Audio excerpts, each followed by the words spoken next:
বিএনপির acting chairman Tarique Rahman নভেম্বরে দেশে ফিরছেন, এমনটি জানিয়েছেন দলটির স্থায়ী কমিটির সদস্য এবং হয়তো ভবিষ্যতের মহাসচিব এবং বর্তমানে বিএনপির মুখপাত্র সালাউদ্দিন আহমেদ সাহেব। আমরা ঠিক জুলাই মাস থেকেই শুনছি যে তারেক রহমান কয়েক সপ্তাহের মধ্যে দেশে ফিরবেন এবং ওনার জন্য বাসা খোঁজা হচ্ছে, তার নিরাপত্তার ব্যবস্থা করা হচ্ছে। তো এরকম বিভিন্ন নেতারা নানা সময় বলেছেন। তবে যখন সালাউদ্দিন আহমেদ সাহেব বলেন, কথাটির ওজন একটু বেশি হয় এবং আমরা মোটামুটি আশ্বস্ত হতে পারি যে বিএনপির অ্যাক্টিং চেয়ারম্যানের দেশে ফেরাটা এখন আর এক মাসের ব্যাপার। মানে এই মাস তো প্রায় শেষের দিকে, তো নভেম্বর মানে সর্বোচ্চ এক মাসের ব্যাপার। আর নভেম্বরের 30 দিন আমরা ধরে নিতে পারি এর ভিতরে উনি আসছেন। ওনার আসাটা আসলে প্রয়োজন ছিল, উনি আগে আসতে পারলেই ভালো হতো, কিন্তু এটা তো ওনার ডিসিশন উনি কখন আসবেন, এবং এটা তার দলেরও ডিসিশন যে ওনার কখন আসাটা তার জন্য, দলের জন্য এবং তারেক রহমানের নিজের জন্য কতটা ভালো হবে। তারেক রহমান আসাটা দেশের জন্য ভালো, বিএনপির জন্য তো ভালো অবশ্যই। ওনার নিরাপত্তা নিয়ে অনেক উদ্বেগ ছিল, আমরা বিভিন্ন মাধ্যমে জানতে পেরেছি। হয়তো সেটা প্রশমিত হয়েছে, সেই উদ্বেগটা নিউট্রালাইজ হয়েছে। আবার তার হয়তো লন্ডনে কিছু কাজকর্ম গুটিয়ে নেওয়ারও ব্যাপার ছিল, এটা আমরা অনুমান করতে পারি। কিন্তু উনি যে সব কিছু বাদ দিয়ে অবশেষে আসছেন, এটা একটা সুসংবাদ। যেমনটি বললাম, শুধুমাত্র বিএনপির জন্যই নয়, দেশের জন্যই। দেশে এখন ঠিক একদম খুব স্টেবল বা স্থিতিশীল অবস্থা বিরাজ করছে এমনটি বলা উপায় নাই, কিন্তু এই স্থিতিশীলতা নিশ্চিতকরণে তারেক রহমানের আগমনটা অনেকটা কাজে লাগবে বলেই আমরা মনে করি। এবং ওনার দলের ভেতরে যেসব এলিমেন্টস, বিভিন্ন অপকর্ম যেটা তাদের দলীয় আদর্শ বিরোধী বা তারেক রহমান খালেদা জিয়ার আদর্শের সাথে যায় না, এমন কার্যকলাপে লিপ্ত রয়েছেন। চাঁদাবাজির বেশিরভাগ অভিযোগই বিএনপির নেতাকর্মীদের উপরে আসছে। তো তারেক রহমান লন্ডন থেকে পরিচালনা করা দল একরকম, আবার দেশে আসলে সেটার পুরোটাই আরেক রকম। উনি দীর্ঘদিন ধরে ইংল্যান্ডের একটি গণতান্ত্রিক পরিবেশে উনি বসবাস করেছেন এবং এই গণতন্ত্র চর্চা, যে ওয়েস্টমিনস্টার সিস্টেমের গণতন্ত্র আমাদের এখানে চালু হয়, তার স্পিরিটটা যে উনি অনেকটা অনুধাবন করতে পেরেছেন, এটা ওনার কথাবার্তা, বিভিন্ন ইন্টারভিউ এবং দলীয় নেতাকর্মীদের প্রতি ওনার যে বার্তা, তাতে বোঝা যায়। উনি চাঁদাবাজি এবং দলীয় শৃঙ্খলা বিরোধী বিভিন্ন অভিযোগে 7,000-এর উপরে লোকের বিরুদ্ধে, উনি বলতে আর কি তার দল, এবং যেহেতু উনি অ্যাক্টিং চেয়ারম্যান, তো অবশ্যই ওনার কথাই বলা যায় যে উনি মুখ্য ভূমিকা পালন করেন। 7,000 সদস্যের বিরুদ্ধে ব্যবস্থা নেওয়া হয়েছে, নানা রকমের ব্যবস্থা নেওয়া হয়েছে। তাতে যে খুব কাজ হয়েছে তা না, কিন্তু একটা মেসেজ তো গেল, এরকম তো অন্য কোনো দল তো করেনি, আগে এরকম হয় নাই। দু একটা এমনি লেটার বা দু একটা বহিষ্কার ইত্যাদি, মানে খুব এক্সট্রিম কেসে এরকম হয়েছে, কিন্তু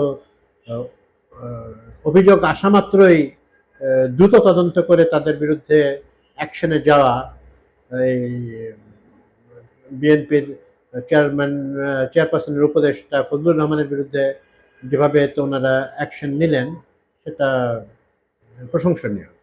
যে মানে অন্তত 3 মাস তারা ভালো মতো তদন্ত করতে পারেন যে উনি দলীয় স্বার্থ বিরোধী কাজ কিছু করেছেন।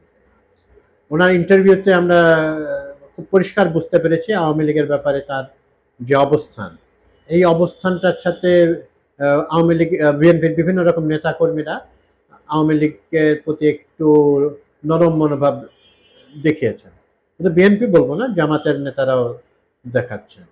কিন্তু তারেক রহমান বলে দিয়েছেন রেট্রিবিউশন, রিভেঞ্জ এগুলোর দিকে উনি যাবেন না। উনি আইনের পথে যাবেন। উনি সেই ইন্টারভিউটা আসলে অনেকটাই অনেকের প্রশংসা কুড়িয়েছে। আমরাও মনে করি একটা একটা ম্যাচিওর হয়ে আসা একজন পলিটিশিয়ান এর খুব স্টেটসম্যান লাইক একটা ইন্টারভিউ ছিল। তো তারেক রহমান দেশে আসুন, ওনার নিরাপত্তা আরও নিশ্চিত হোক, ওনার জন্য বুলেট প্রুফ গাড়ির ব্যবস্থা করা হয়েছে এবং সরকারের পক্ষ থেকে যেটা সম্ভব, যতটুকু সম্ভব তার নিরাপত্তার যে সিকিউরিটি পার্সোনাল তাকে দেওয়া হোক, যারা তার নিরাপত্তা নিশ্চিত করবে। উনি অত্যন্ত যাওয়ার আগে একটা তিক্ত অভিজ্ঞতা নিয়ে গেছেন। এমন এমন ভাবে মঈনুদ্দিন ফখরুদ্দিনের আমলে উনি যেভাবে নিগৃহীত হয়েছেন এবং ওনার বিরুদ্ধে কোনো অভিযোগই প্রমাণ করতে ব্যর্থ হয়েছে সরকার। আওয়ামী লীগ তো চেষ্টা কম করে নাই, কিন্তু তারা প্রমাণ করতে পারে নাই। তবে উনি দেশে আসলে হয়তো উনি ওনার বিরুদ্ধে আইনগত শুধু না, তারা শারীরিকভাবেও আক্রমণ করার সম্ভাবনা ছিল। উনি আসতে পারেন নাই এবং এটা দুঃখের বিষয় যে উনি এখন ইন্টারিম গভর্নমেন্টের আমলেও এতদিন সময় লাগলো ওনার আসতে। এখন এসে পৌঁছান নাই, কিন্তু সালাউদ্দিন আহমেদের কথা আমরা বুঝে নিতে পারি যে উনি আসছেন। তো ওনাকে অনেকেই আমাদের এখানে বলা হচ্ছে যা বাংলাদেশের ভবিষ্যৎ প্রধানমন্ত্রী, কারণ কোনো রকম বিরাট কোনো অঘটন না ঘটলে বিএনপি রাষ্ট্র ক্ষমতায় যাওয়ার সম্ভাবনা মানে অলমোস্ট সার্টেন। এখন সার্টেন তো একদম বলা যায় না, মানে এনিথিং ক্যান হ্যাপেন পলিটিক্সে। রাজনীতিতে যেমন ওনারা আমাদের বারবার মনে করিয়ে দেন রাজনীতিবিদরা শেষ কথা বলে কিছু নাই, তেমনি বাংলাদেশের পলিটিক্সে বিশেষ করে যে কোনো কিছুই হতে পারে শেষ মুহূর্তে। তারপরেও বিএনপি হয়তো ক্ষমতায় যাচ্ছে ইলেকশনের পরে, সুষ্ঠু ইলেকশন হয়ে গেলে ফেব্রুয়ারি মাসের পরে, এবং হয়তো মার্চের ভেতর তারা আসবেন এবং প্রধানমন্ত্রী হিসেবে তারেক রহমানের নামে আসছে। অবশ্য এদিকে বিএনপির শীর্ষস্থানীয় নেতৃবৃন্দ বলেছেন যে খালেদা জিয়ার, আমাদের যিনি একাধিকবার আমাদের প্রাইম মিনিস্টার ছিলেন, উনি ইলেকশনে অংশগ্রহণ করবেন, উনি একজন ক্যান্ডিডেট থাকবেন বিএনপি হিসেবে, এবং উনি এখন পর্যন্ত কোনো নির্বাচনে হারেন নাই। উনি যদি এবার ক্যান্ডিডেট হন, এখানে যে কোনো রকম ব্যতিক্রম হবে সেটার ভাবার কোনো কারণ নাই। তো উনি যদি ইলেকশনে জিতে আসেন তো ওনারও, এবং তার শরীর যদি তাকে অ্যালাউ করে, তার শারীরিক অবস্থা আমরা জানি আওয়ামী আমলে নানা রকমের ঝঞ্ঝার ভেতর দিয়ে ওনার যেতে হয়েছে নানা কারণে, এবং ওনার বয়সও হয়েছে, ওনার শারীরিক অবস্থা এখন ঠিক সেই আগের ফিটনেস তো নাই, অনেকটাই বয়সজনিত কারণে, এবং যেমনটি বললাম যে ওনার জেল জুলুমের শিকার হতে হয়েছে তাকে।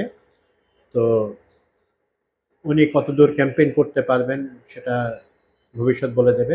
তবে খালেদা জিয়া যদি এমপি হন তো স্বভাবতই ওনারও তো প্রাইম মিনিস্টারিয়াল ক্যান্ডিডেট হতে পারে, হওয়ার কথাই বেশি। তো তাকে সামনে রেখেও বিএনপি তাদের ক্যাম্পেইন পরিচালনা করতে পারে। তবে যাই হোক, প্রাইম মিনিস্টার যিনিই হন না কেন, তারেক রহমান বা খালেদা জিয়া এর বাইরে কারো হওয়ার সম্ভাবনা দেখা যাচ্ছে না। আবারও বললাম যে বাংলাদেশের পলিটিক্সে সব কিছুই ওলটপালট হয়ে যেতে পারে। তো বিএনপি যদি ক্ষমতায় আসে তখন যে পদেই থাকুন তারেক রহমান একটা পাইভোটাল বা সেন্ট্রাল রোল প্লে করবেন। তো ওনাকে আমরা মানে দেশে ফিরে আসার জন্য আহ্বান জানাচ্ছি। মানে উনি তো আসবেন সিদ্ধান্ত নিয়েছেন, এবং নভেম্বরের ভেতরেই আমরা হয়তো ওনার সাথে দেখা হবে, এবং সে ঢাকা শহরে বিশাল উৎসব মুখর একটা পরিবেশ দেখার অপেক্ষায় পুরো জনগণ রয়েছে। এটা হয়তোবা অভূতপূর্ব একটি